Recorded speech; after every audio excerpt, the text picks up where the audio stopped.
OnePlus reached out a few weeks ago and sent over this OnePlus 11 for us to experience and review. Hindi pa kami tapos sa review pero we thought of putting up this video to give you an idea of what's in store for you when you buy this device. I will be showing some sample photos that I took and benchmark results versus the Galaxy S23 Ultra. As a flagship smartphone, I expected this phone to feature flagship specs and hardware. I am happy to report that this phone delivers in most, if not all aspects. Let's first talk about the overall design of the OnePlus 11. What I have is the eternal green colorway of the OnePlus 11. It looks great with its multi-layered glass design. Medyo madulas siya, no? And since the unit did not come with a silicone case out of the box, you might feel a bit anxious getting it from your pocket or even taking this around. One of the glaring physical features of the phone is how they designed the chromed-out camera. It is made by stainless steel in a unibody design and toughened with an aluminum frame and Corning Gorilla Glass Victus. They did not disclose if this is protected with Victus 1 or Victus 2 like the one on Galaxy S23 Ultra, but it is safe to assume that it's the former. Now, in terms of display, OnePlus 11 flaunts a 6.7-inch AMOLED Quad HD Plus display. It has 120Hz refresh rate and 720Hz touch response rate, making it very responsive to touch and input. More than anything else, display quality is important. Meron tong HDR10 Plus and 10-bit compatibility. OnePlus also decided to bring back the mute switch on the OnePlus 11. And for some reason, they removed it on the OnePlus 10T na talaga namang nabatikos ng maraming consumers. Now, it's good to know that they listen to their consumers. A flagship phone needs to have a flagship chipset. OnePlus is going all out on the OnePlus 11. This phone is powered by Qualcomm Snapdragon 8 Gen 2 with Adreno 740 GPU that supports ray tracing. Yep, ray tracing! Gian, wala pa namang game na may ray tracing on mobile devices ah. Now, there are now a few games that support ray tracing, but most are still under early access. These games include Arena Breakout and Justice Mobile. These games, once launched in the public, will allow ray tracing on supported smartphones like the ones with Snapdragon 8 Gen 2. Siyempre, it is very likely na bibiling ko itong smartphone na to not because of ray tracing but because of performance. And if you're like me who values performance more than how it looks, I appreciate a phone that can let me play my favorite games without lag or performance hiccups. I managed to play games like Tower of Fantasy, Grid Autosport, and Demon Hunter Shadow World without issues. Here are some clips of my gameplays. Game settings are found on the lower left of your screen for your reference.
In terms of actual performance, obvious naman na talagang kayang-kaya ni OnePlus 11 sa gaming.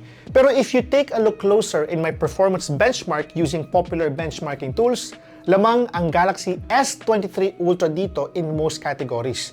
I think that Qualcomm and Samsung really put a tweaked or optimized version ng Snapdragon 8 Gen 2 on the Galaxy S23 compared to the OnePlus 11.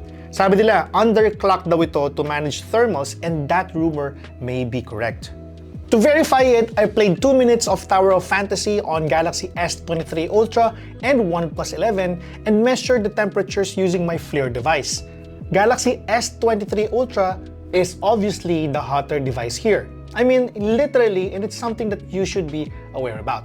Yup, medyo underclocked yung Snapdragon 8 Gen 2 sa OnePlus 11 to manage the thermals. Kaya kita nyo naman, hindi siya ganun kainit kumpara sa Galaxy S23 Ultra.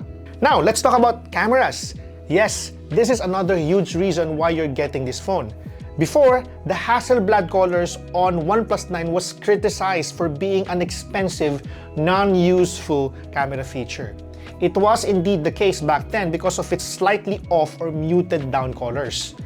OnePlus and Hasselblad seem to have fixed this issue on the OnePlus 11 along with the slew of new improved camera features.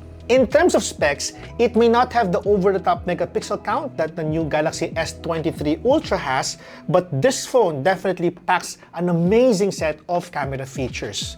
At the back, you'll find a 50-megapixel IMX890 with 5-axis OIS lens, an ultra-wide 48-megapixel IMX581 high-resolution lens, and a 32-megapixel telephoto IMX709X2 lens.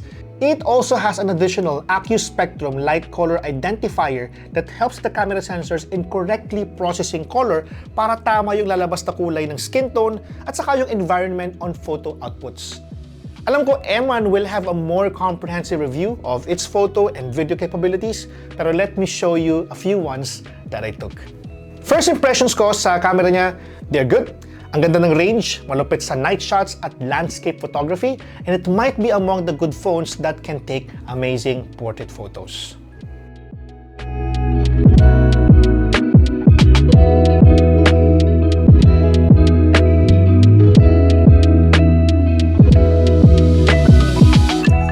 Insofar as video shooting capabilities, you're getting 5-axis OIS and EIS on 1080p videos through super steady shot. OIS seems to turns off on 4K and 8K as far as I know, but that is something that we'll need to verify and confirm on our full review. Moving on to software, I really think that OnePlus did not change much in this category on the OnePlus 11. It is fluid and employs a very minimalistic look. However, being a phone under the Oppo umbrella, I could not think of it as a totally different OS compared to Color OS.